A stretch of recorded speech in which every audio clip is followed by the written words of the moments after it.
y Reanimación SADEA.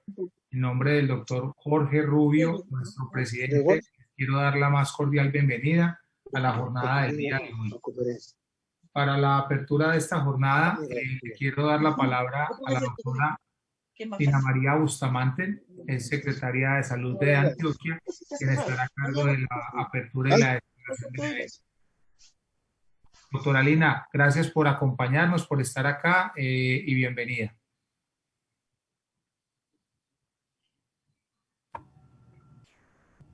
¿Me escucha, Mauricio? Ahí sí. Buenas noches, ¿me escuchan? Muy bien, doctora. Ok, bueno. No, Mauricio, primero darte las gracias a ti, a la asociación, a todas las personas que nos han venido acompañando en todos estos meses, ¿no? Con todo este tema de la pandemia.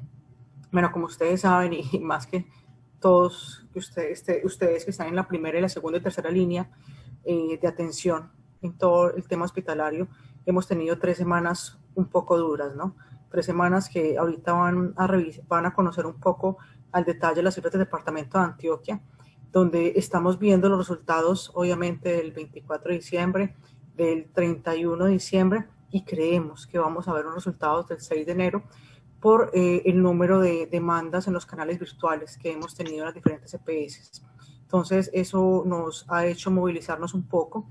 Hemos estado trabajando fuertemente, habilitando UCRIs. Ustedes saben que las UCRIs se abren y se cierran de acuerdo a la demanda, pero hemos estado muy de cerca trabajando sobre todo con SURA.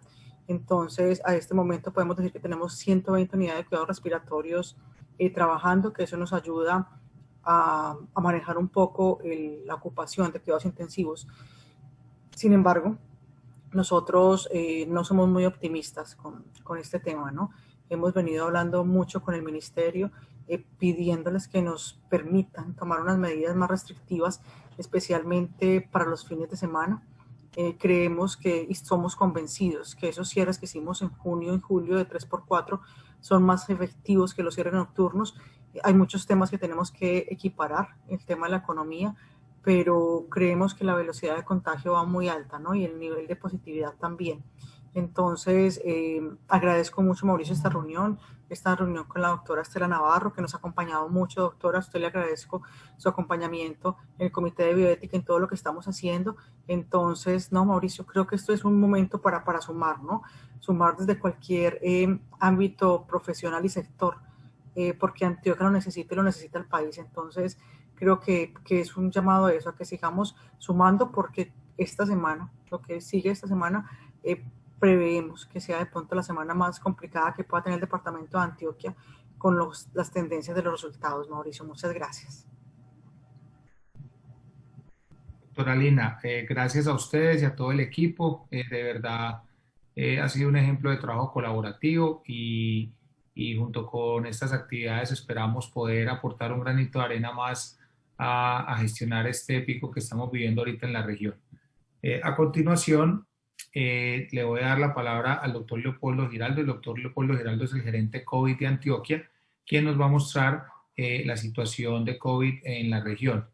El doctor Leopoldo, le hemos dado ya las funciones de compartir pantalla, nos dice si puede compartir su presentación. Y muchas gracias por estar acá esta noche con nosotros.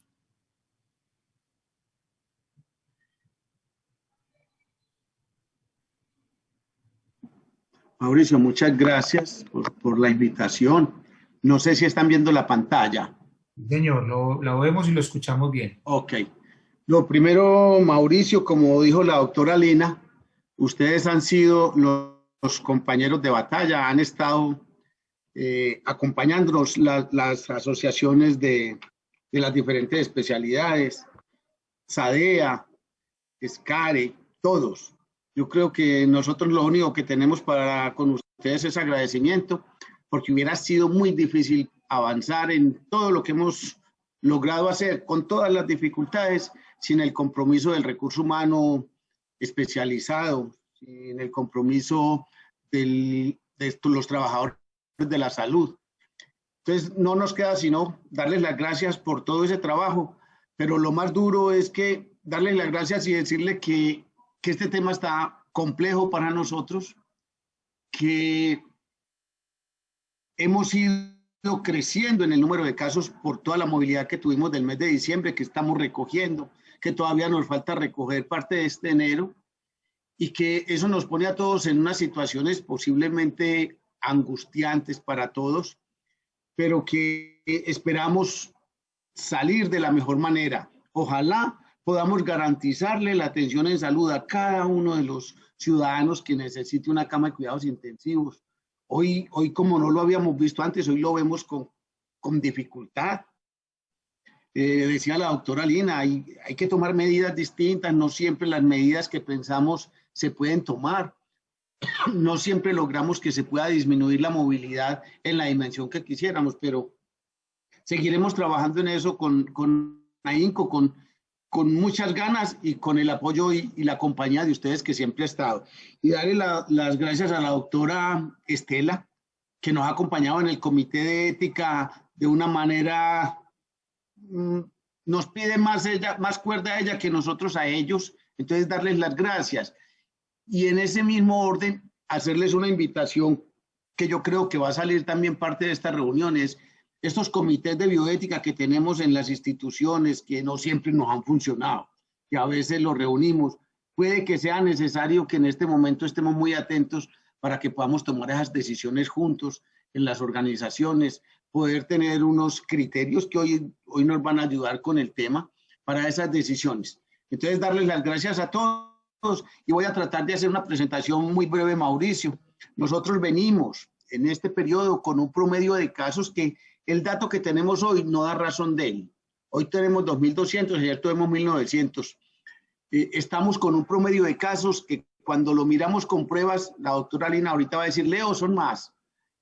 Podemos estar hemos tenido días por encima de 3.000 casos día y cuando miramos los promedios nuestros estamos en 2.700, 2.800 casos día.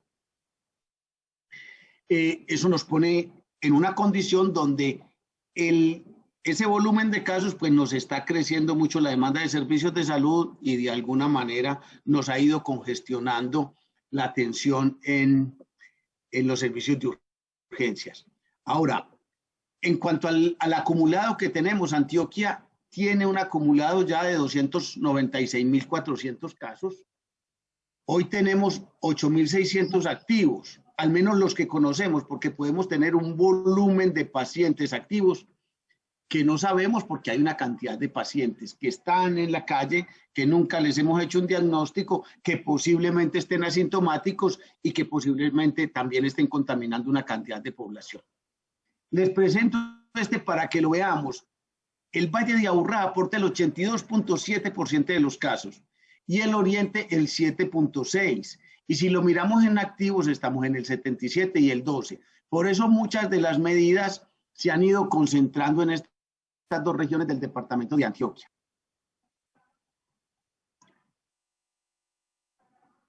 Nosotros, los fallecidos, tenemos ya al momento un acumulado de fallecidos que va en 5.252, una edad promedio de estos fallecidos de 74 años con una letalidad de 1.8. Insisto, aquí no nos perdemos, aquí puede que a algunos pacientes no le hagamos el diagnóstico final de que tenía un COVID, que sea un sospechoso, que no nos cerremos, pero aquí la letalidad sí nos está diciendo cuál es la consecuencia final de esos pacientes que se nos infectaron y que nos ponen a creer que efectivamente estos 5.200 son una realidad que a veces en las mismas comunidades no se cree. Ahora, la población más afectada termina siendo la población entre 70 y 80 años, como lo vemos aquí en esta pirámide. 70, 80 años, pero desde los 60 años hasta los 90 vemos que es la población que más rigor tiene con los fallecidos. Por eso siempre insistimos en que tenemos que proteger a la población de mayor edad, a las poblaciones mayores de 60 años y las poblaciones con comorbilidades. Ahora, dentro de la información que nosotros tenemos, un total en Antioquia de 1.080 pacientes hospitalizados en camas de cuidados intensivos. Es el valor más alto que hemos tenido. De ellos, el 59% están en cuidados intensivos y el 40% están en hospitalización general. La edad media en que se nos hospitalizan los pacientes está en 63 años. Y aquí tenemos el promedio de estancia en las camas de cuidados intensivos son 13.6 días. Eso se nos está quedando en promedio en el departamento. El promedio de estancia total es de 9.9 y el 1.8% de los pacientes que tienen un COVID positivo están llegando a una unidad de cuidados intensivos y el 5.9% de los hospitalizados.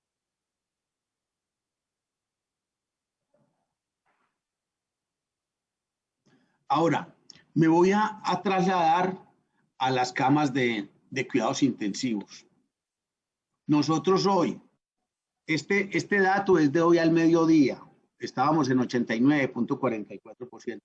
En este momento, nosotros estamos aquí revisando institución por institución, estamos en el 91%, hemos logrado crecer a 1.269 camas y tenemos 1.135 ocupadas. Esto es el departamento de Antioquia completo. Pero si miramos el Valle de Aburrá, en el Valle de Aburrá la ocupación hoy está en el 92.7%.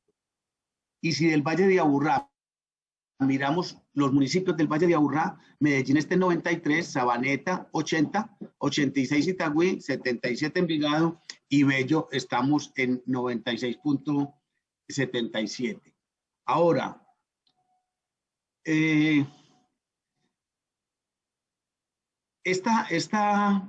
perdónenme porque también les quiero mostrar el oriente antioqueño.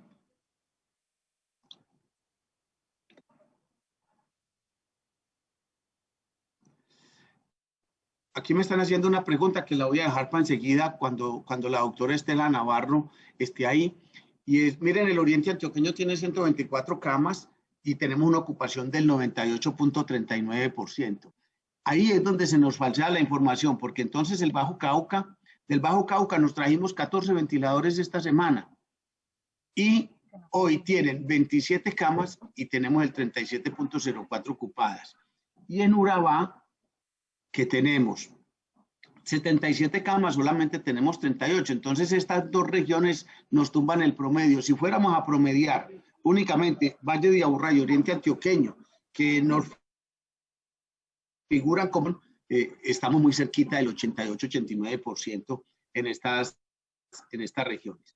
Ahora, esta es la forma como se nos ha comportado la ocupación desde que decretamos la alerta roja, que la hicimos el 22 de diciembre.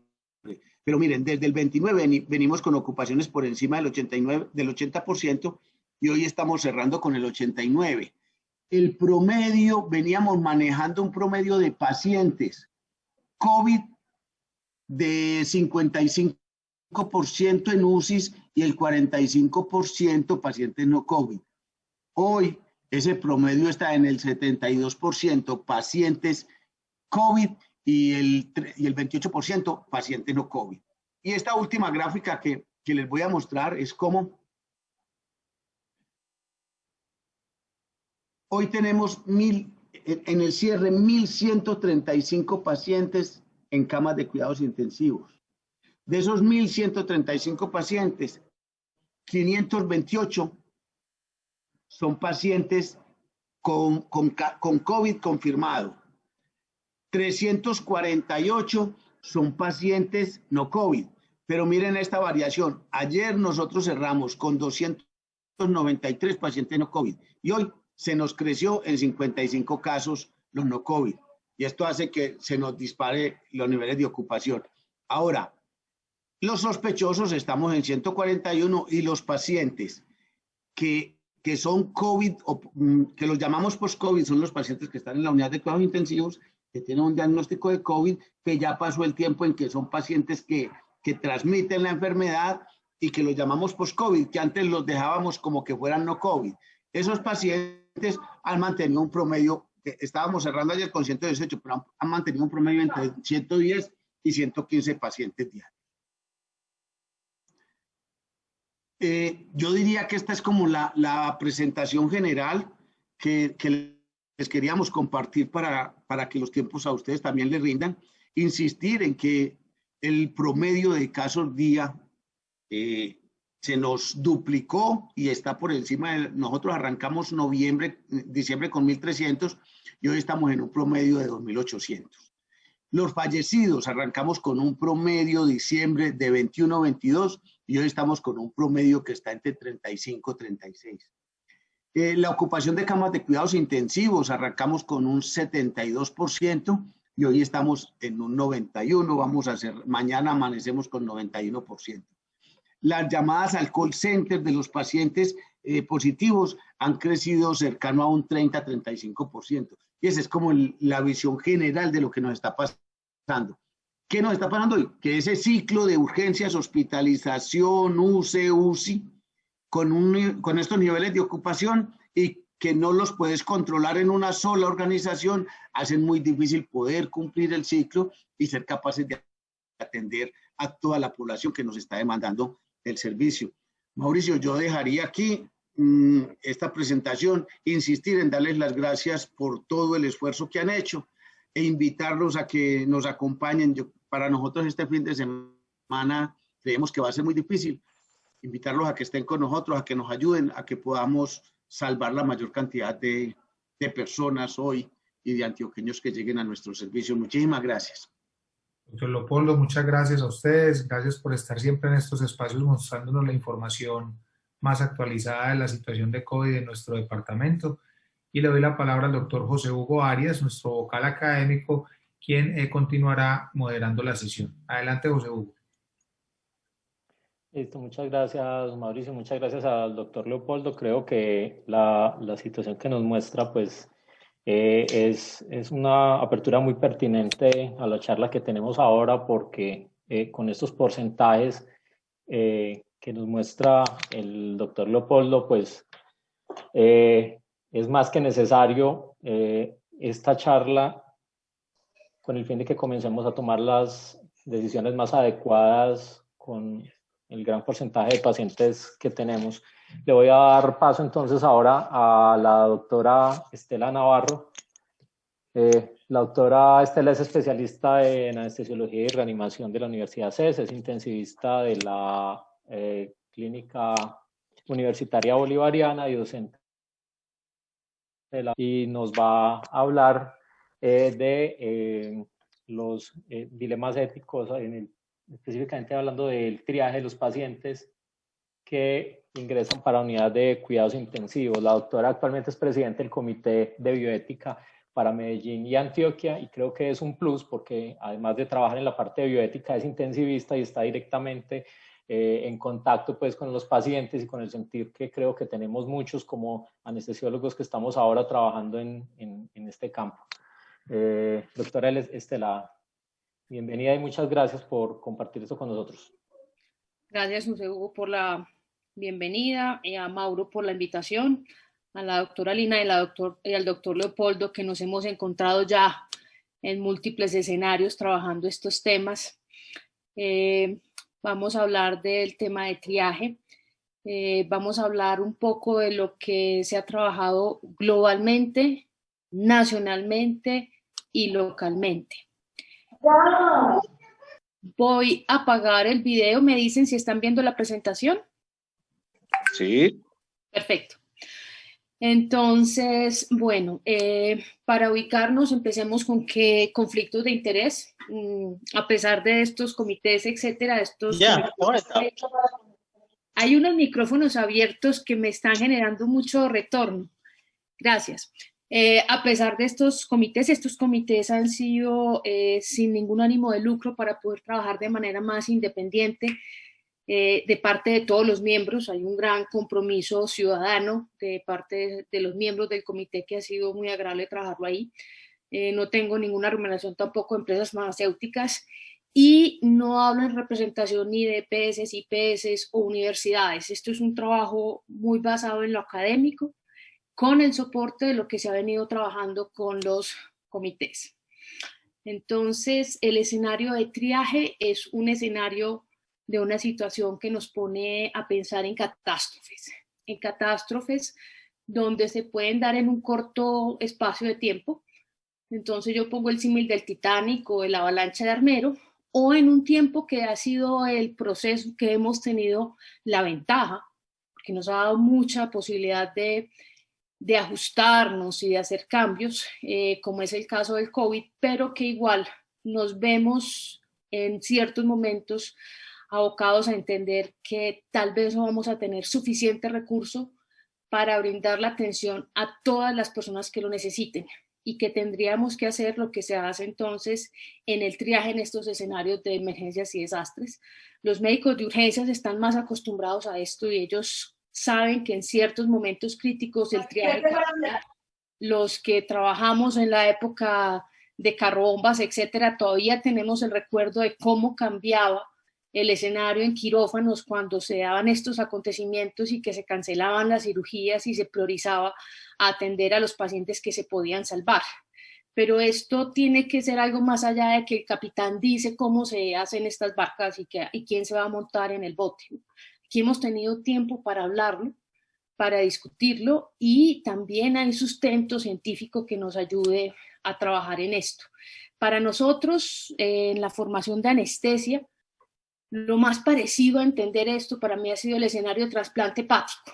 Entonces hay pacientes en listas de espera de trasplante hepático. Desafortunadamente esta gráfica fue tomada así y los colores no cambian, pero uno sabe que hay un porcentaje de pacientes que se van a poder trasplantar y que va a haber un porcentaje alto de pacientes que posiblemente fallezcan estando en la lista de espera. De manera que para hacer la distribución justa de ese recurso, toca escoger muy bien cuáles son los pacientes que vamos a trasplantar para tratar de beneficiar a la mayoría, minimizando el daño y tratando de ser justos en estos escenarios. Entonces aquí la justicia no es una justicia de pago, ya no es una justicia de interacción económica, ni siquiera es una justicia de contratación. Es una situación de mirada global de las necesidades y empezar a determinar el mayor beneficio, el mayor riesgo y cómo logramos que esto tenga una aplicación para un mayor éxito en los pacientes que se trasplantan, tratando de disminuir la mortalidad al máximo posible.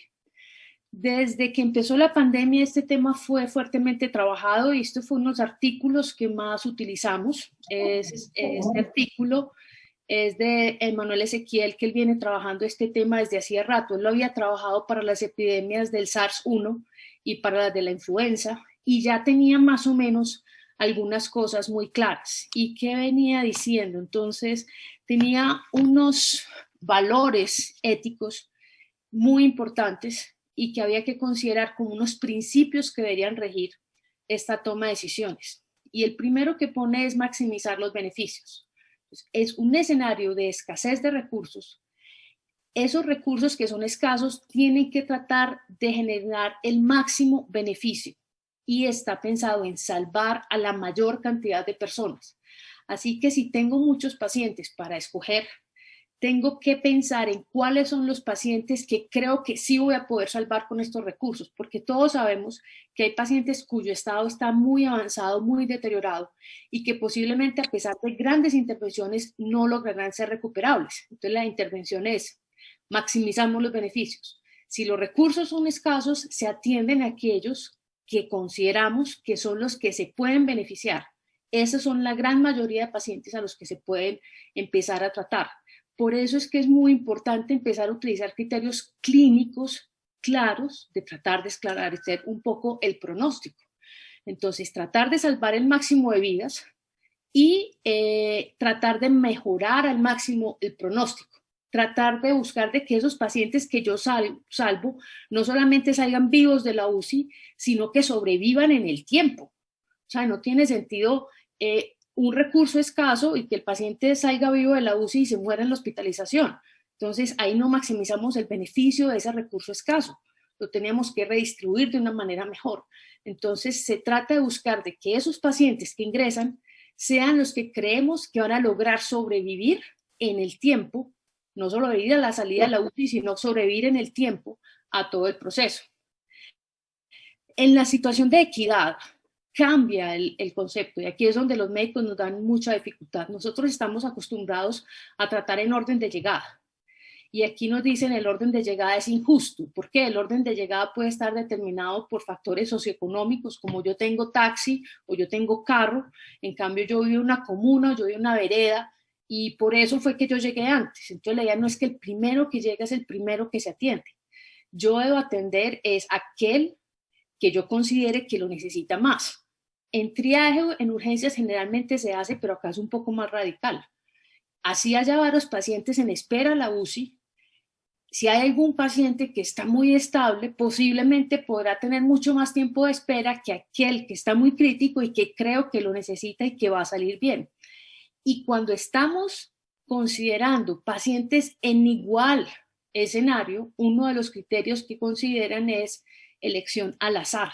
Pero aquí sí lo tendríamos que hablar entre pacientes con pronóstico similar. O sea, yo no voy a utilizar el azar para comparar un adulto de 80 años con un adulto de 40.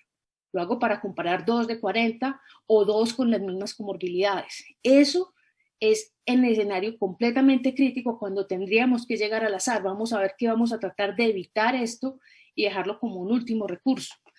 El tercer punto es promover el valor instrumental. Así como vemos que en la vacunación se prioriza a la primera línea, también es necesario que las personas que están encargadas de atender a la pandemia reciban un trato preferente. O sea, si tenemos un brote en la UCI, tenemos 3 intensivistas que requieren soporte ventilatorio, es importante tratarlos a ellos, porque si ellos sobreviven, podrán seguir tratando a otros pacientes.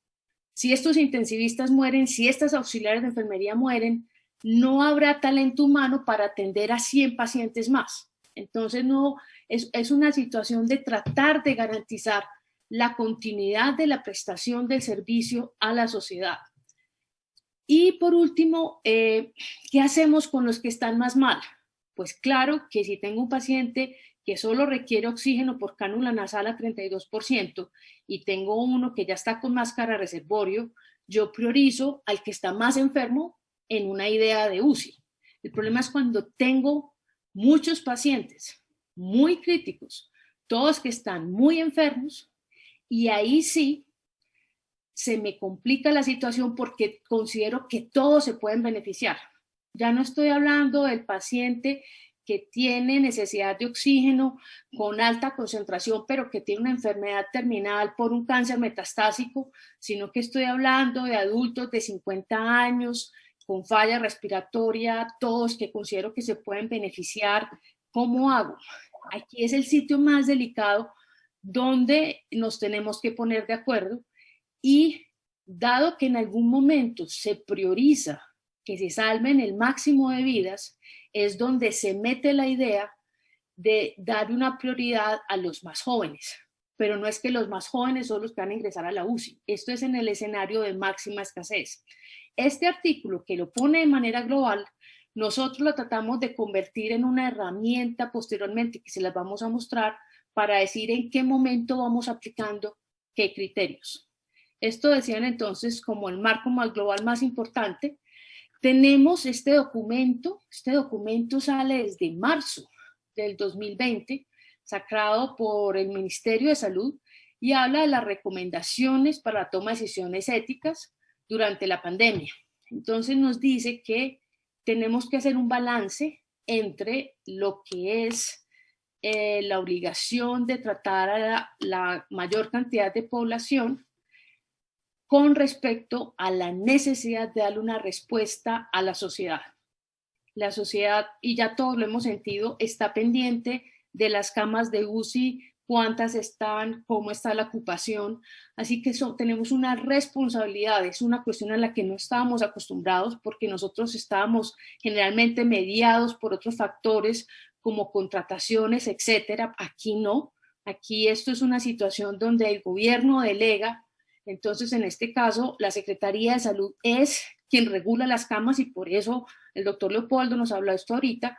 Y entonces, ahora sí tenemos que responder por un bien público. Las camas de UCI se vuelven un bien público, donde todo el mundo está mirando nuestro actuar, y tenemos que tratar de utilizar unos criterios donde haya alguna igualdad, pero se priorice de alguna manera la que hay en la distribución de riesgos y beneficios. Esto debe estar balanceado. Y ponen los principios básicos, que es no hacer daño, pero el daño no lo, o sea, daño en el sentido que yo no soy responsable del daño que genera el COVID. Eso no es el daño que hace un médico. El daño que hace un médico es ahora sí con las decisiones que tiene que tomar o con las actuaciones que hace con respecto al manejo del paciente. Pero el daño del COVID no es responsabilidad del médico y eso es lo primero que hay que aclarar. O sea, si llegan 20 pacientes en falla respiratoria urgencia, si usted no tiene manera de ubicarlos en la UCI, usted no está haciendo daño. Es el COVID quien genera el daño. Si usted tiene 20 camas de UCI y no recibe ninguno, ahí sí tendría que pensar que usted está haciendo tal vez algún daño. Beneficio, y fíjese que la palabra del beneficio aparece muchas veces.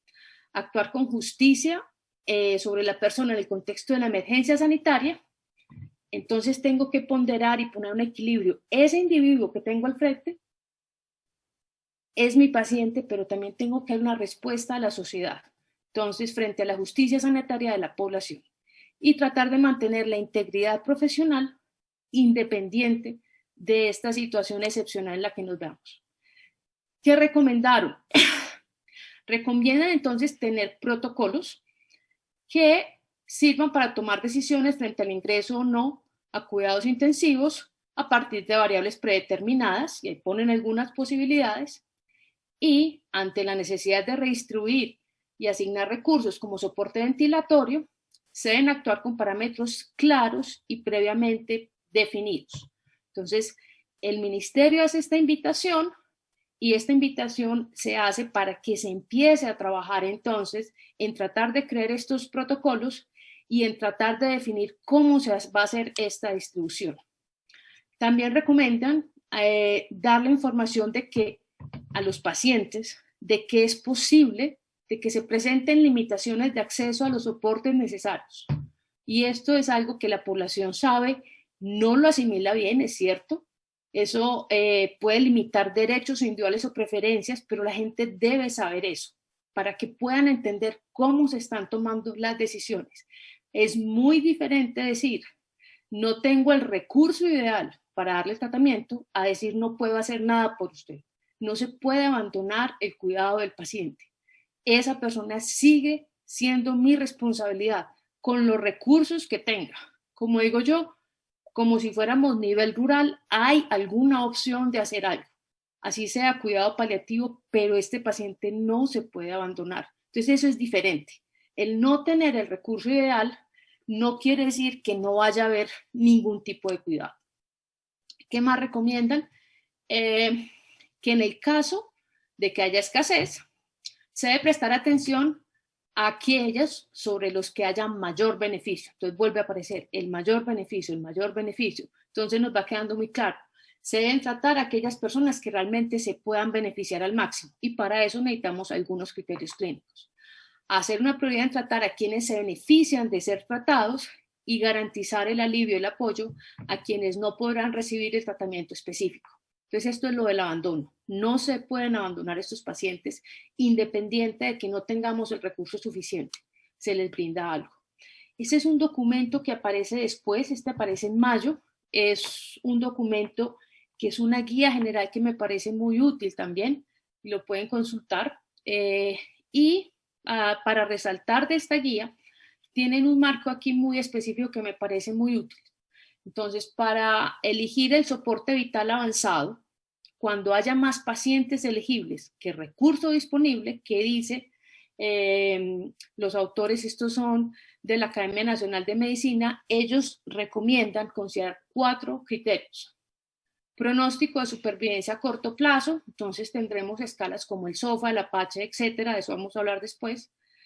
Pronóstico de supervivencia a largo plazo.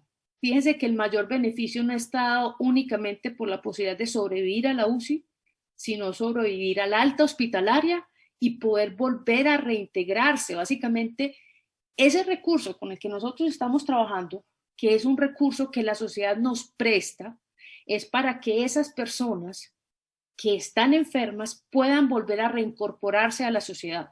A mí no me interesa en qué rol. Puede ser ama de casa, puede ser vendedor ambulante, puede ser un migrante. A mí no me interesa el rol en el que están, me interesa es que vuelvan a reincorporarse. Eso es el criterio de mayor beneficio. Entonces ahora sí necesito tratar de entender esta sobrevida de esta persona si le permite reintegrarse a su rol. Y este rol cubre entonces también al abuelo que se encarga de criar a los nietos mientras la mamá está trabajando. O sea, es esa mirada, es una mirada de la necesidad de la sociedad. Estos individuos a los que les estamos dando una atención, ¿qué posibilidades van a tener de volver a reincorporarse? Y por eso tenemos que pensar en la sobrevida a largo plazo. Presencia de comorbilidades que afecten el pronóstico y qué tantos recursos de soporte vital avanzado se espera que van a consumir el paciente. Ejemplo, una cosa son el número de ventiladores, pero otra cosa son el número de máquinas de circulación extracorpórea. Y aquí el recurso es mucho más reducido. Entonces eso sí lo tenemos que considerar. No podemos remitir a 100 pacientes para ECMO cuando solamente hay 5 máquinas. Entonces esto lo tenemos que tener en cuenta. Estas es simplemente múltiples bibliografías que revisamos para esto. Y entonces, a raíz de la invitación que hace el Ministerio de Salud y a través del grupo de intensivistas de Antioquia, donde nos reunimos los intensivistas de Antioquia literalmente, a trabajar de manera conjunta, se sacaron por medio de consenso entre los intensivistas algunas recomendaciones clínicas que posteriormente fueron presentadas a la alcaldía a través del comité de ética, donde no solamente hay médicos, sino que hay filósofos, abogados, licenciados en la educación, etcétera, para que esto fuera aprobado y esto fue aprobado en consenso. Entonces, este trabajo que se hizo inicialmente con la alcaldía, posteriormente fue presentado a la gobernación y fue avalado. Estas son un marco general, entonces, de guías que tenemos, que no quiere decir que se tengan que cumplir. Como todas guías, como todas recomendaciones, es una herramienta para facilitar, navegar en este momento tan complejo y como está subrayado al final, en situación de recursos extremadamente limitados. Entonces esto no ha sido necesario trabajar con esto, creo que ni siquiera ha llegado a utilizarse en la mayoría de las instituciones, pero lo importante de conocerlo es poder usarlo cuando sea necesario y que somos conscientes de que es muy posible que estemos cerca de ese momento. Lo principal que nos preocupaba era que aparecieran fenómenos de tratar de hacer triaje según el valor social, porque ante la situación de estrés y angustia, los humanos tenemos una tendencia a buscar salidas que nos parezcan más cómodas. Entonces, lo primero fue dejar muy claro que se tiene que evitar cualquier tipo de discriminación por factores socioeconómicos, éticos, religiosos, políticos, clase social, nacionalidad, grupo vulnerable, minorías, etcétera, y que el trabajo que se iba a tratar de presentar iba a estar basado en criterios clínicos de pronóstico sobre vida, rehabilitación y funcionalidad. Pensando entonces en que el mayor beneficio es usar esos recursos escasos en las personas que creemos que se puedan recuperar y reintegrar, pues tratar de tener algunas herramientas para poder llegar a esto.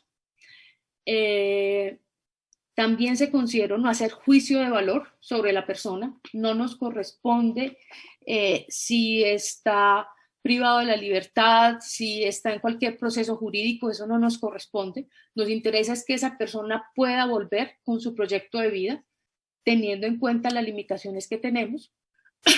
Ya mencionamos favorecer las personas que tienen un valor instrumental, o sea, aquella primera línea y que mantienen la infraestructura para atender la pandemia, tomar las decisiones basadas en datos científicos, aplicar todos los mismos principios a todos los pacientes, tengan o no COVID, no, así se diferencian los ingresos por COVID o no, y hay algunas cosas que son específicas del pronóstico de COVID. En general, sabemos que toda la población se va a ver afectada. Entonces, si toda la población se ve afectada, estos principios son universales. No se recomienda asignar recursos por orden de llegada Y, muy importante, esclarecer desde el principio al paciente y a su familia que se pueden presentar escenarios de escasez de recursos donde sea necesario hacer un retiro de terapias o una adecuación de terapias, porque esto sí es importante que lo conozcan. Y aquí es un tema, hoy vamos a hablar no más de triaje, pero queda pendiente entonces, porque es muy importante hablar de cómo vamos a hacer el retiro de terapias y la adecuación de soporte vital en los pacientes que realmente ya vemos que no se están beneficiando. Entonces, al considerar el maximizar los beneficios con respecto a los recursos, se debe priorizar salvar el años vidas por encima de salvar cantidad de vidas. O sea, no sirve de nada decir que tuve una sobrevida de la UCI del 80% cuando de esos 80%, el 90% después se murió en hospitalización. No, necesitamos es que las personas salgan vivos y salgan vivos del hospital y puedan volver a ser funcionales. Entonces, no es esa manera de ver cuidado intensivo que estamos acostumbrados a ver la mortalidad en UCI. Aquí tendríamos que hablar de la mortalidad, supongamos, al año. Entonces, por eso tenemos que irnos un poco más allá de lo que estamos acostumbrados a trabajar en UCI. Esta tabla es una tabla que ya hemos mostrado en algunos escenarios, algunos ya la conocen, y esta fue tomada de la Sociedad Española de Cuidado Intensivo, y ellos nos hablan de 4 prioridades que nos parecen bastante útiles para considerar. Tienen los pacientes con prioridad 1, son los pacientes que requieren cuidado intensivo, que ese tratamiento requiere estar en la UCI, ya cuando es soporte ventilatorio el paciente intubado, y que está crítico y que está inestable. Tenemos los prioridad 2, los que requieren soporte, ahí está, supongamos, las cánulas de alto flujo, que tienen alto riesgo de que requieren cuidado intensivo, listo, pero que todavía los podemos manejar por fuera. Y tenemos 2 grupos de pacientes que son especiales. Prioridad 3, inestable y crítico, pero con poca posibilidad de recuperarse a causa de su enfermedad de base o de la aguda. Aquellos pacientes que llegan con unos puntajes de SOFA por encima de 14. Y uno dice, pues sí, es que yo sé que si no lo intubo se muere ya, pero es que igual así lo intube y lo dialice, la mortalidad es del 80%. Entonces, esos pacientes, en ese contexto, ese paciente ya se considera una prioridad 3. Pueden recibir tratamiento para cuidado intensivo, pero se deben establecer unos límites terapéuticos muy claros. Entonces voy a intubar a este paciente 3 días y si en 3 días no ha empezado a recuperarse, vamos a considerar entonces hasta tal vez una adecuación del esfuerzo terapéutico. Y esos son los pacientes que toca dejar muy claro.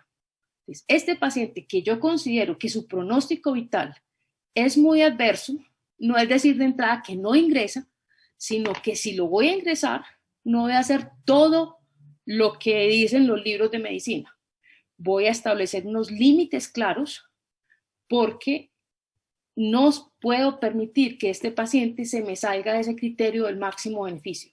Debe permanecer dentro de este criterio. Si su tratamiento requiere medidas mucho más avanzadas que en otros escenarios las hubiéramos podido hacer, en este escenario de escasez de recursos, se suspenden las terapias si vemos que el paciente no logra recuperarse lo suficientemente rápido. Y esto hay que dejarlo muy claro.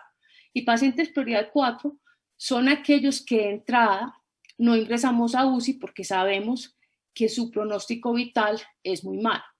Entonces, un paciente con una carcinomatosis avanzada en fase terminal con una sobrevida de menos de 6 meses. Pues antes los ingresábamos y les daba una neumonía para ver si lograban unos meses más de sobrevida. En este escenario sí toca pensar muy bien si realmente hay algún beneficio de ingresar a estos pacientes. ¿Listo? Entonces, ¿quiénes son los pacientes que vamos a tener muy claros? Prioridad 1, prioridad 2. Los pacientes prioridad 3 deben ser vistos con una asesoría de un experto que es el que define cuáles son los límites de la terapia. Y solo ingresa cuando hayan ingresado los pacientes prioridad 1 y prioridad 2. Y los pacientes prioridad 4 no se les ofrece cuidado intensivo en el escenario más crítico de la pandemia. Entonces, en noviembre los ingresamos. pero posiblemente el 20 de enero no los podemos ingresar nuevamente por el mismo cuadro porque ya no tendríamos el recurso. Criterios entonces, eso sí, todos los pacientes tienen derecho a recibir asistencia sanitaria independiente del pronóstico, independiente de si son candidatos a UCI, se debe continuar el manejo médico idóneo sin llegar a la intubación y a la ventilación mecánica en los casos que sea requerido e instaurar el manejo paliativo en los casos necesarios. Eso tiene que quedar muy claro. No vamos a dejar a la gente muriéndose de asfixia en urgencias. Vamos a hacer algo por ellos. ¿Listo? Segundo, prevalece el criterio de máximo beneficio. Entonces ya lo hemos mencionado, buscando garantizar atención a la mayor población posible, entendiendo que se pueden presentar situaciones donde los pacientes fallezcan estando a la espera del manejo ideal. Eso es algo en lo que tenemos que entender que es parte de la situación actual. Se sugiere, sobre todo, y esto es como una recomendación para que lo consideren con sus instituciones, establecer una planificación y documentación en los casos que se puedan en la historia clínica y tratar de decir al menos prioridad 1, 2, 3 o 4 para que nos podamos entender entre todos y a futuro dar respuesta y decir nosotros actuamos de esta manera.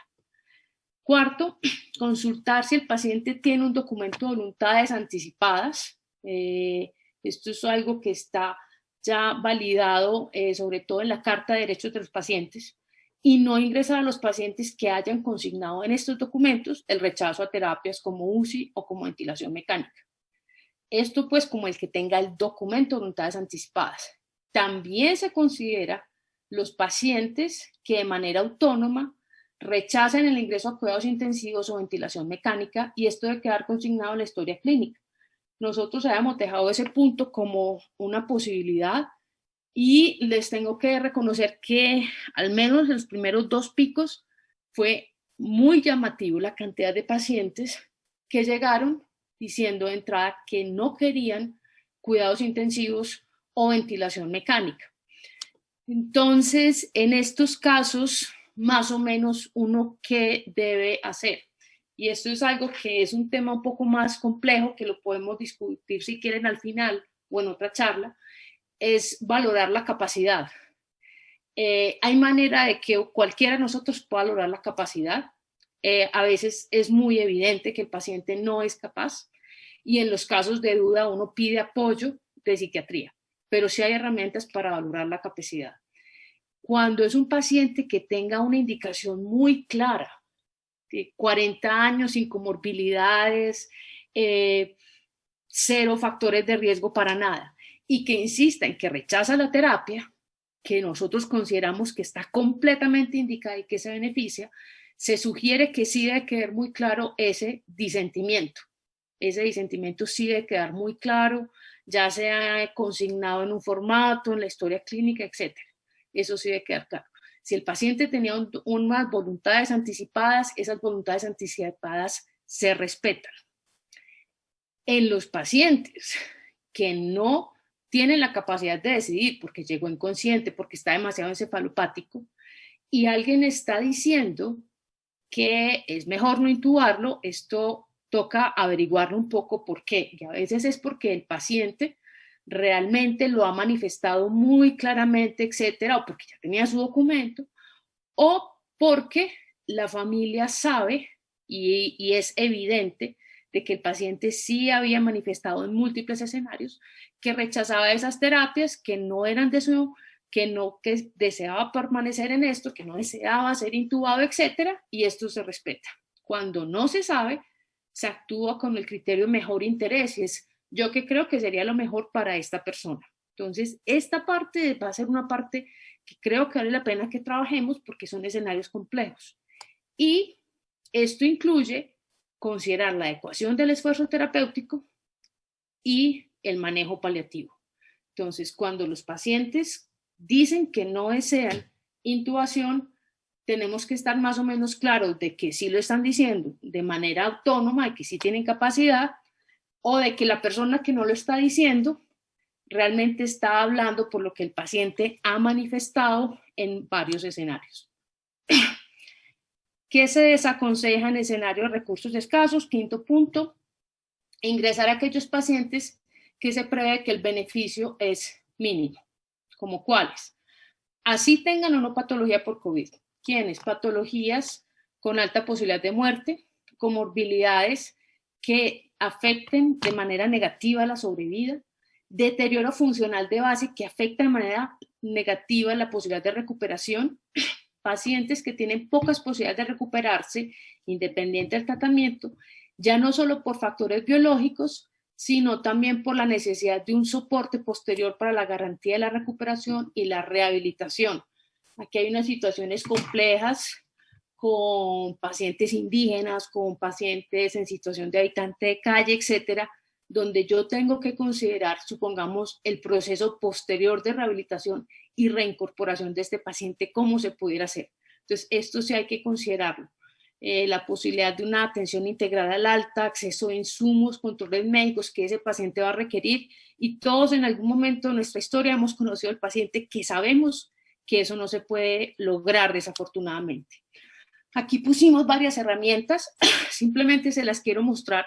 Pusimos varias herramientas considerando el gusto de diferentes intensivistas y profesionales que se manifestaron, dijeron, a mí me gusta esta, a mí me gusta todas estas tratan de hablar de pronóstico y de sobrevida. Entonces, no es decir que es que yo simplemente vi que ese paciente estaba respirando maluco y no lo ingresé porque creí que no. No, tratemos de hacer algo que realmente sea objetivo. Y herramientas objetivas sí hay, entonces aquí le comparto estas, supongamos, para que las vean. Nosotros pusimos también una tabla, entonces supongamos patologías agudas, trauma, quemado, paciente paro con pocas posibilidades de reanimación, Apache mayor de 30, hemorragia cerebral, comorbilidades severas, compromiso funcional severo, pocas expectativas de recuperación. Estos pacientes son los que deberíamos decir, realmente no considero que haya beneficio de un soporte vital en intubación. ¿Se puede poner una cánula de alto flujo? Sí, claro, pero tenemos también que considerar la escasez del recurso y la posibilidad de un beneficio real. En la toma de la decisión, entonces, no es solo considerar la mortalidad, sino la recuperación.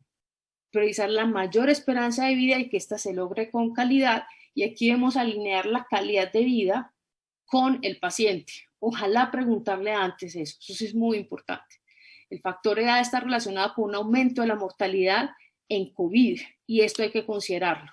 Estoy poniendo en el lado de la izquierda lo que pasa con la sepsis y la mortalidad. Estoy poniendo en la derecha lo que pasa con el COVID y la mortalidad, con la edad, perdón. Entonces, fíjense que mientras la una es una cosa un poquito lineal, la otra es casi que tirando a exponencial o logarítmica.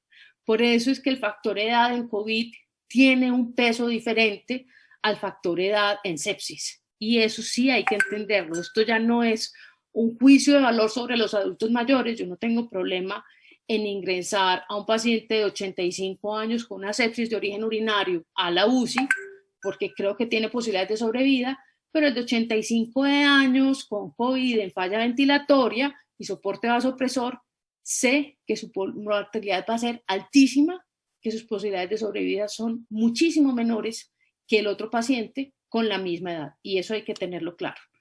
Para compararlo, aquí está, supongamos, la mortalidad entre la influenza y el COVID por grupos de edad en un país como Corea del Sur, que lo ha hecho bastante bien.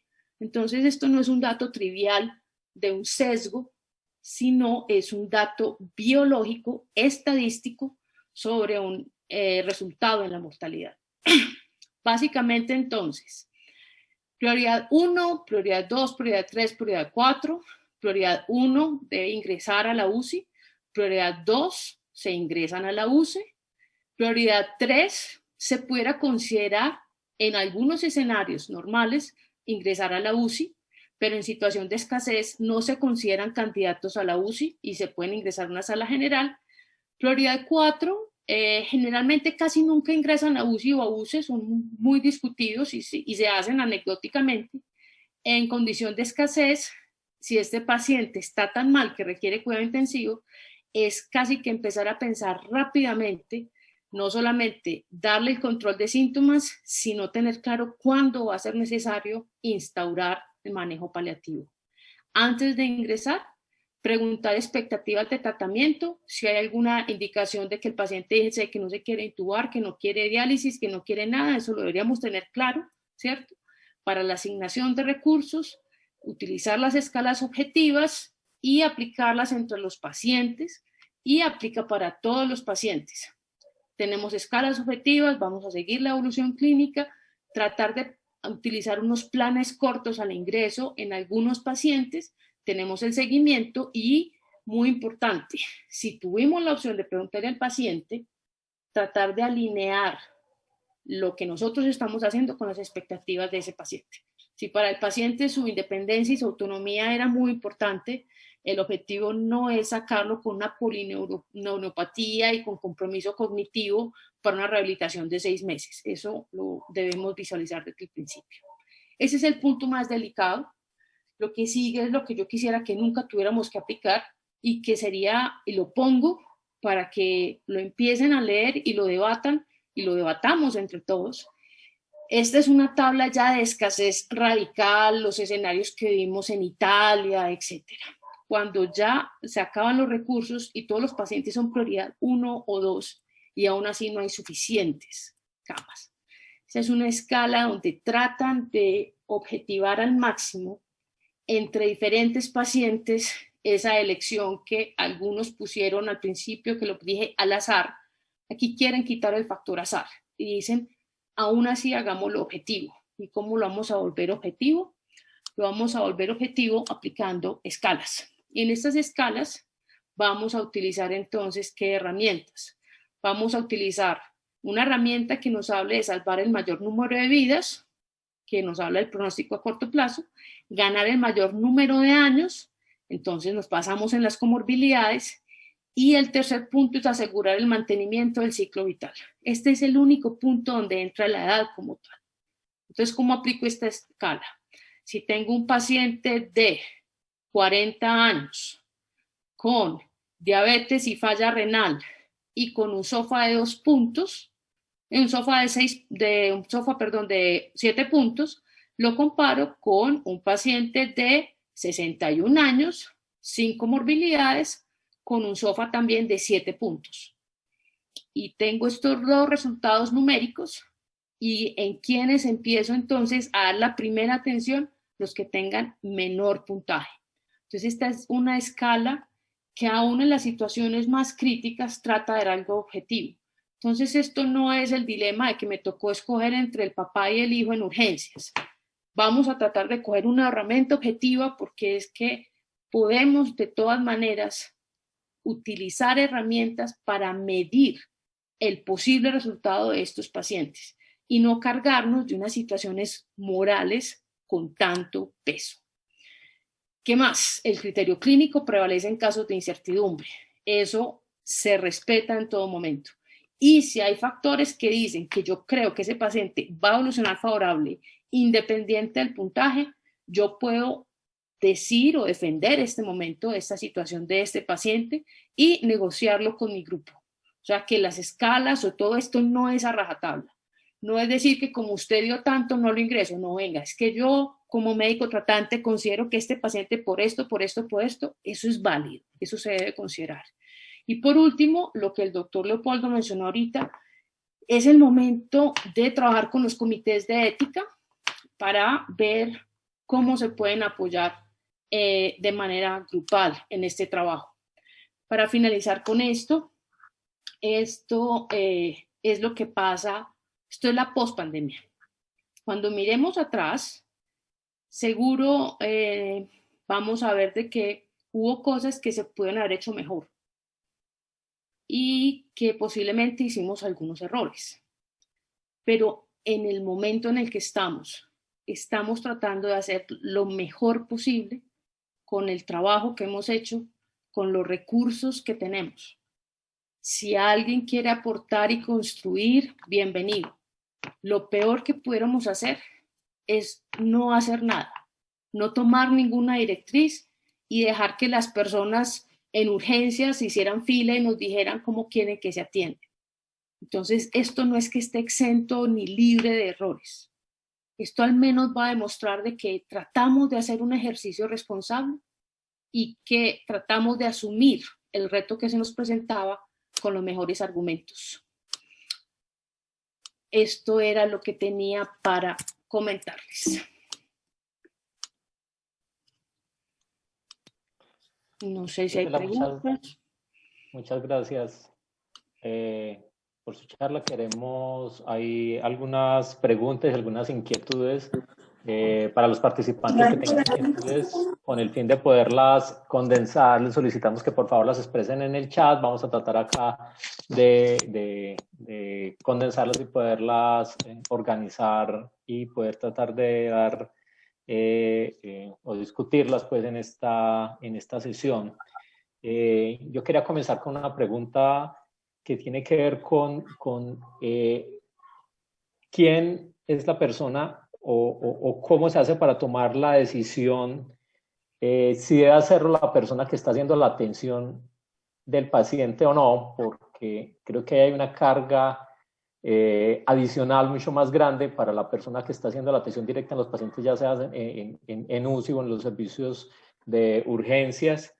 Y le preguntaba a esa persona que es la que atiende o la que llega al paciente primero, ¿es la persona que toma la decisión o ese triaje debe ser realizado por otra persona diferente a la que está haciendo la atención directa asistencial del paciente y que va a continuar con el manejo posterior de ese paciente?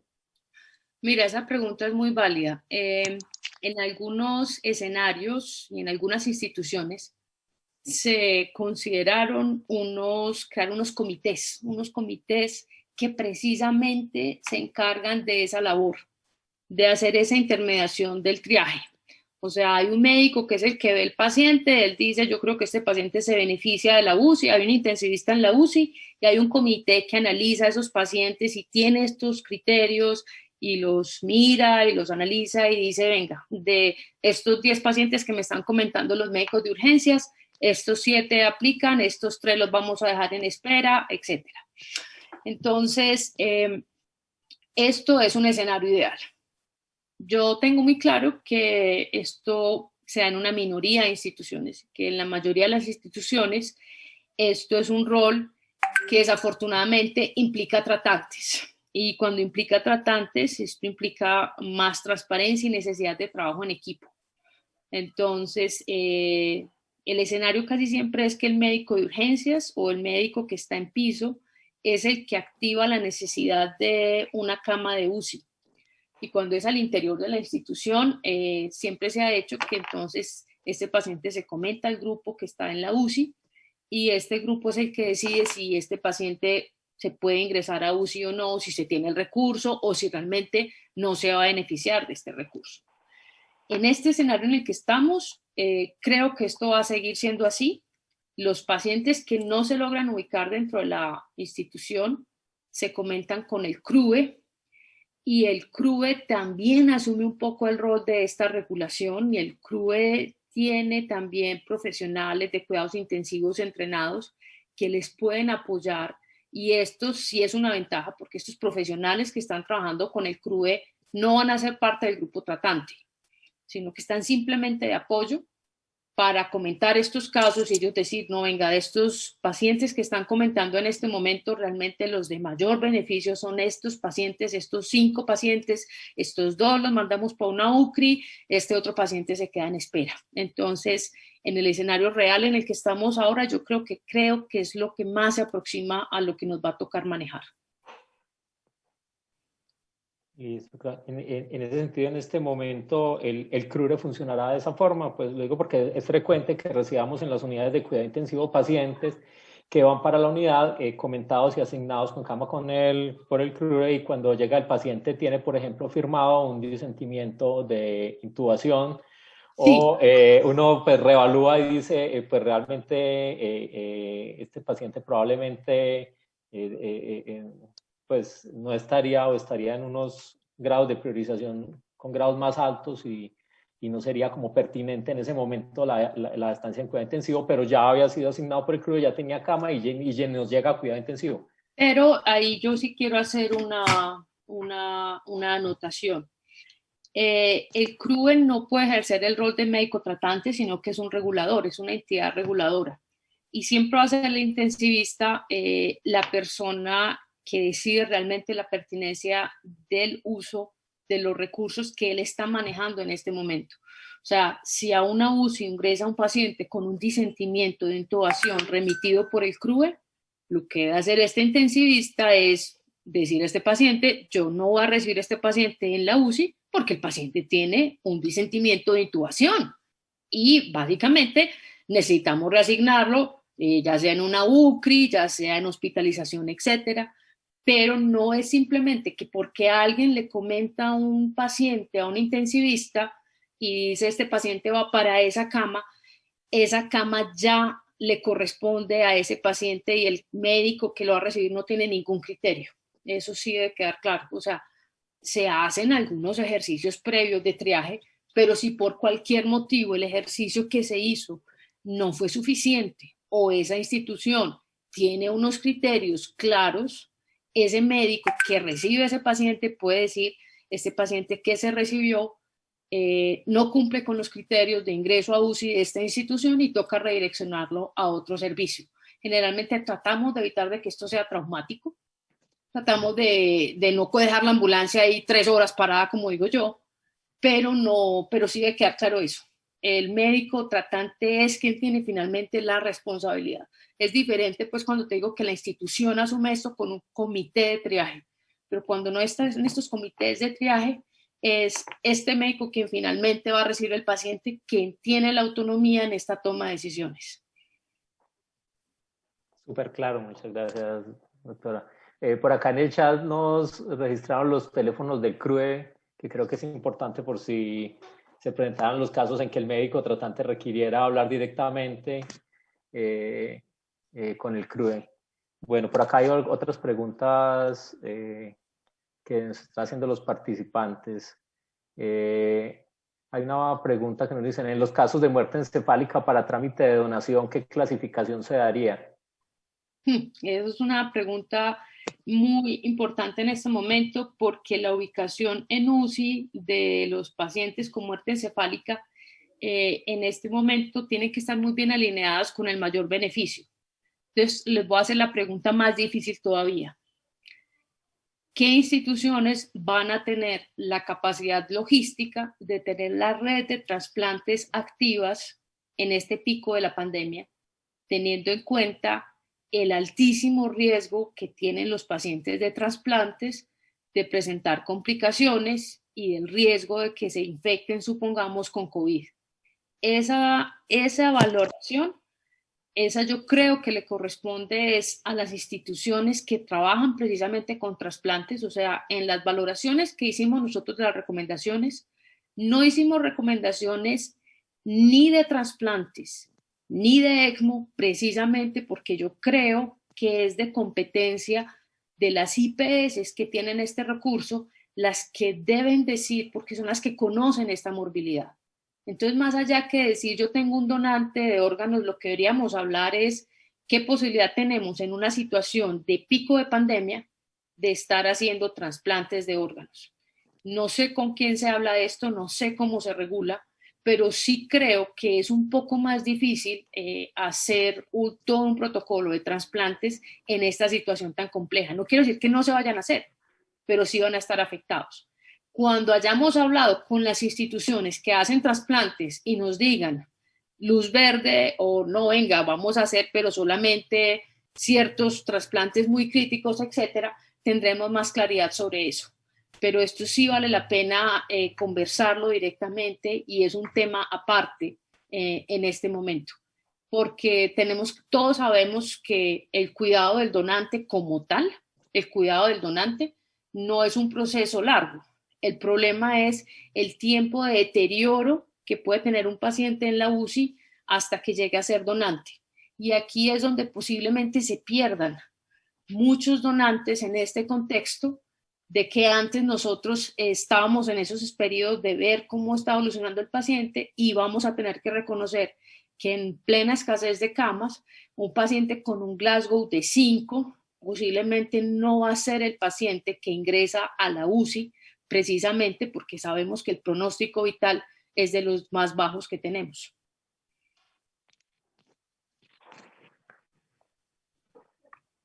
Listo. Y otras preguntas adicionales, vamos a tratar de condensarlas acá para no repetir Sí, algunas. te agradecería eso. Sí. Si el deseo de no ingresar a la unidad está expresado por la familia y no por el paciente y este no puede decidir por su condición, ¿qué se recomienda? Pues mira, eso es un escenario complejo. Yo no sé si la doctora Clara Coto está acá. Clara, si estás, abre el micrófono, porfa. No la veo por acá. Bueno, estamos hablando del paciente que no es competente. Estamos hablando del escenario que el paciente no es competente y toca definir muy bien si es un paciente no competente por el evento agudo de la falla respiratoria, etcétera, o ha sido un paciente que viene siendo no competente desde hace mucho tiempo. Estoy hablando del paciente con un compromiso cognitivo de base. Entonces, el paciente con un compromiso cognitivo de base, realmente casi siempre ya sus familias son los que han asumido las decisiones por ellos desde hace mucho tiempo.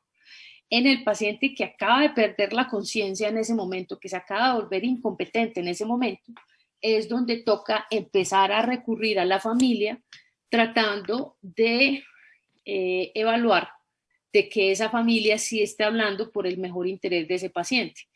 Entonces, a mí sí me llamaría mucho la atención de que una mujer de 40 años, cabeza de familia sin comorbilidades, diga que la familia diga que no la quieren intubar y que ella dijo que no se quería intubar. Eso me generaría tal vez un poco de sospecha. Y no me generaría tanta preocupación el paciente de 22 años, estudiante universitario que juega fútbol, etcétera, y que dice, no, si me llega a pasar algo, yo no quiero que me hagan absolutamente nada, yo no quiero UCI, yo no quiero quedar con ninguna discapacidad.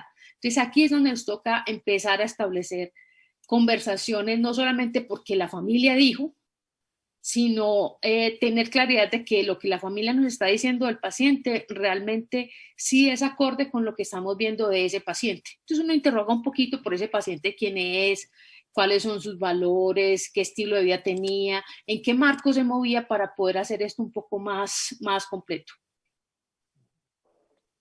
Listo. Hay varias preguntas que creo que van en el mismo sentido y es, bueno, nos has dejado muy claro los procesos que hay que seguir para hacer el triaje, pero la pregunta es, ¿cuál es el momento en que hay que comenzar a decidir, hay que comenzar a hacer triaje? Hay preguntas en el sentido de que si eso se establece por algún porcentaje de ocupación de camas de UCI, o es cada institución, o es el ente territorial local o departamental de salud, la autoridad sanitaria la que decide.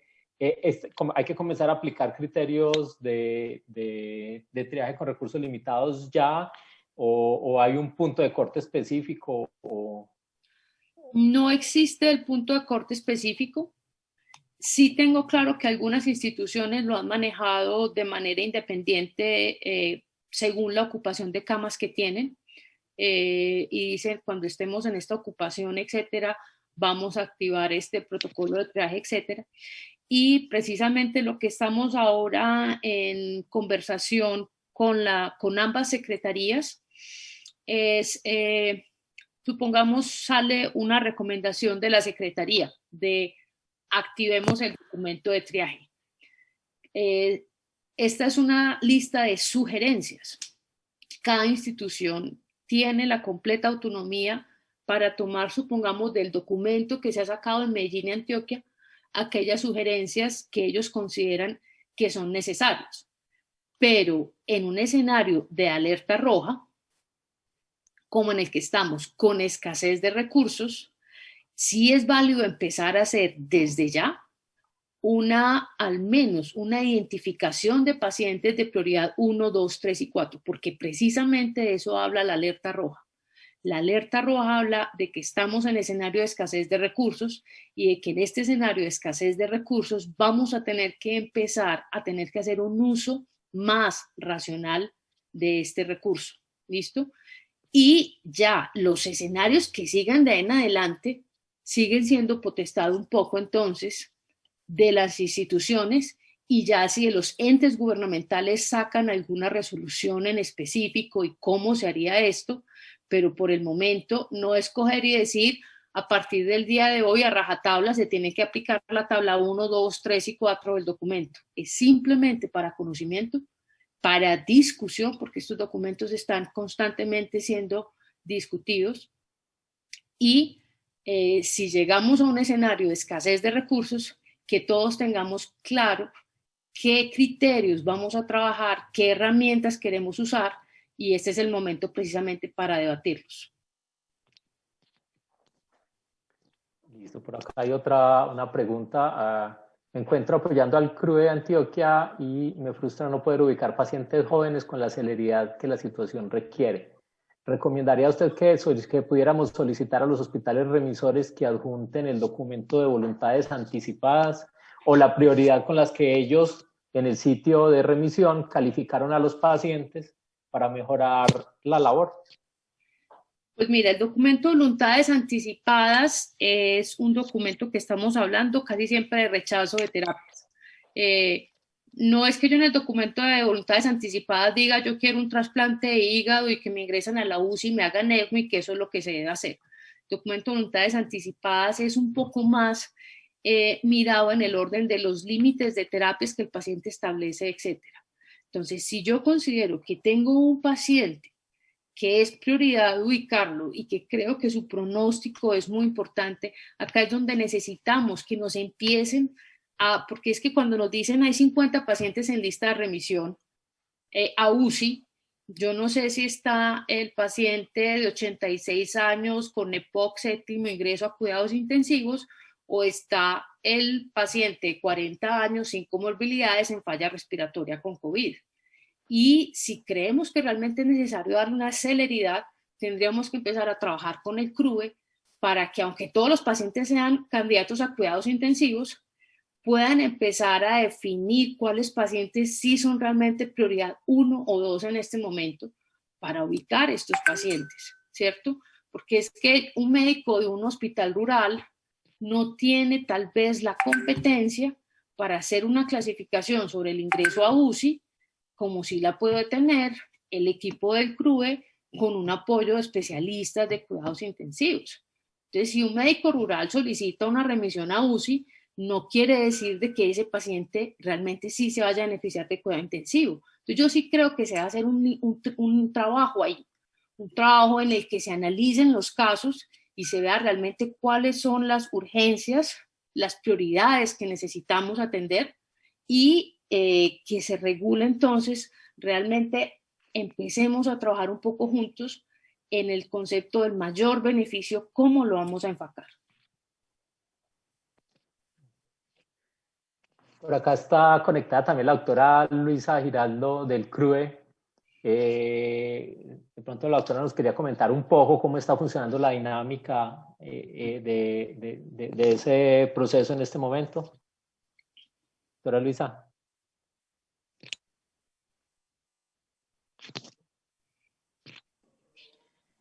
Hola, buenas noches. Si hablan de Luisa Giraldo, pues yo la que estoy hablando, yo no quiero hacer la claridad que no hago parte del CRUE. Simplemente di los números, pero no hago parte del CRUE.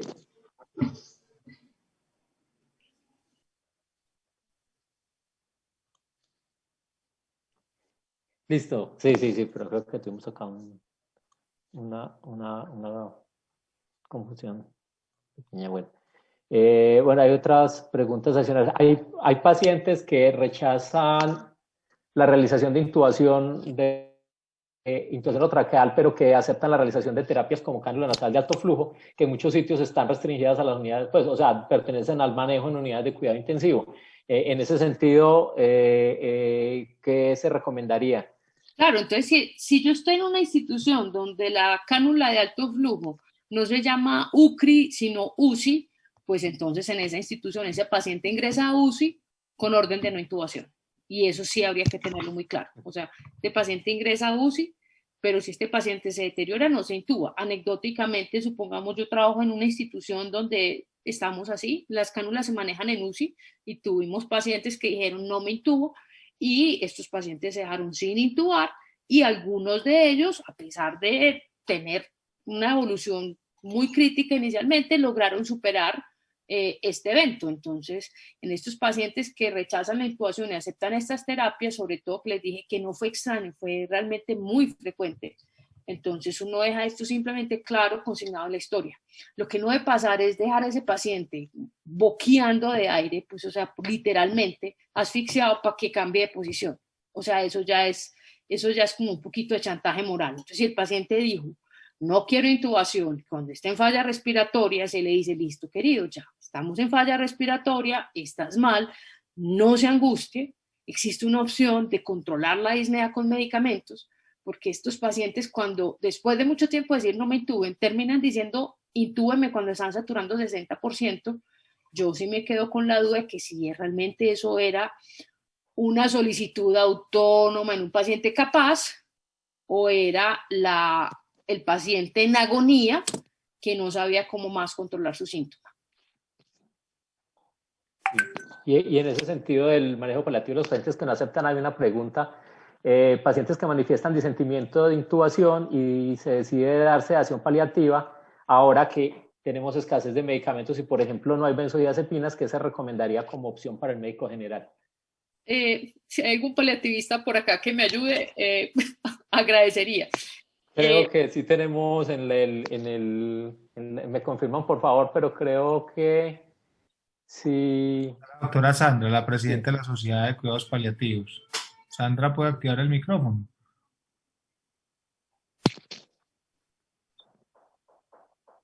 Y todavía está. Está la doctora Laura Parra. Listo. Me está diciendo por acá. Laura. Buenas noches. Qué pena, Estela. ¿Me repites lo de la pregunta de la sedación paliativa? Sí, hay una pregunta que específicamente de médico general que dice si estamos en un escenario donde tenemos un paciente que tuvo firmó disentimiento de intubación y se procede a hacer manejo con sedación, ahora con la escasez de medicamentos, específicamente de benzodiazepinas, ¿qué se recomendaría? Bueno, actualmente ese es un problema que venimos presentando hace días y realmente la mejor manera de abordarlo ahora con los pacientes que tenemos en casa o de pronto en un primer nivel de atención es con el clonazepam en gotas, de pronto también con el alprazolam en gotas. El alprazolam es un medicamento que es no post, pero pues también está disponible. Realmente nosotros con los pacientes de salud en casa hemos funcionado bien con el clonazepam sublingual, nos ha dado un buen índice de sedación combinado con el opioide para controlar la sed de aire, y realmente al principio teníamos mucho miedo, teníamos tanto midazolam para usarlo sea intravenoso o subcutáneo, pero realmente nos ha ido bien con esto. En las guías como segunda opción tenemos la levomerpromacina en gotas, que también la hemos estado pues como utilizando, pero digamos que ideal, que está en el post y tenemos todavía buena reserva, el clonazepam en gotas.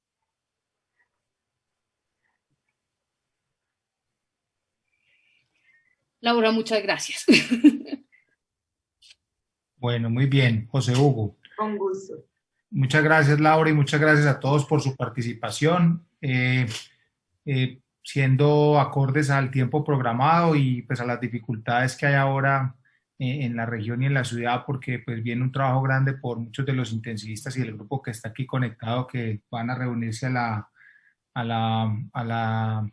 la tamización y al triaje, a la reubicación de los pacientes actualmente en CRUE. Quiero darle el agradecimiento a la doctora Estela, a todo el grupo que ha apoyado el tema bioético, tanto en la gobernación como en el municipio, y a todo el equipo que nos acompañó hoy en cabeza de la secretaria de Salud, la doctora Lina, el gerente COVID, con la información de primera mano. Esto es un abrebocas a todos los temas UCI que se estarán manejando. Estela, te pido el favor que nos dejes un correo de contacto ahí en el chat para que la gente que tenga preguntas pendientes te pueda escribir y se puedan contactar contigo. y los invitamos a que visiten por favor nuestro canal de YouTube. Si quieres, José Hugo, lo vuelves a poner ahí. Ahí podrán acceder a toda la oferta académica que hemos venido dando durante la pandemia en los componentes científicos, gremiales, éticos, y pueden acceder completamente gratis a ese canal a través de esa página que les van a enviar y el canal de YouTube. Por favor, cuídense mucho. Nos espera por las predicciones un fin de semana muy duro que posiblemente pues, ya están anunciando nuestros gobernantes medidas ya de cuarentenas estrictas nuevamente para este fin de semana, y les pido el favor que todo este proceso que ha generado tanta fatiga, tanta incertidumbre, pues entendamos que esto todavía continúa, que falta mucho, que estamos lejos de alcanzar un momento de estabilidad, pero que vamos a ser capaces de avanzar con la resiliencia que nos ha caracterizado y con el empuje que tenemos para poder sortear este pico. Estelita, muchas gracias y te estaremos molestando nuevamente por acá. Gracias a vos, Mauro, súper necesario esto. Muy bien, por favor descansen, cuídense mucho. Muchas gracias. Hasta luego.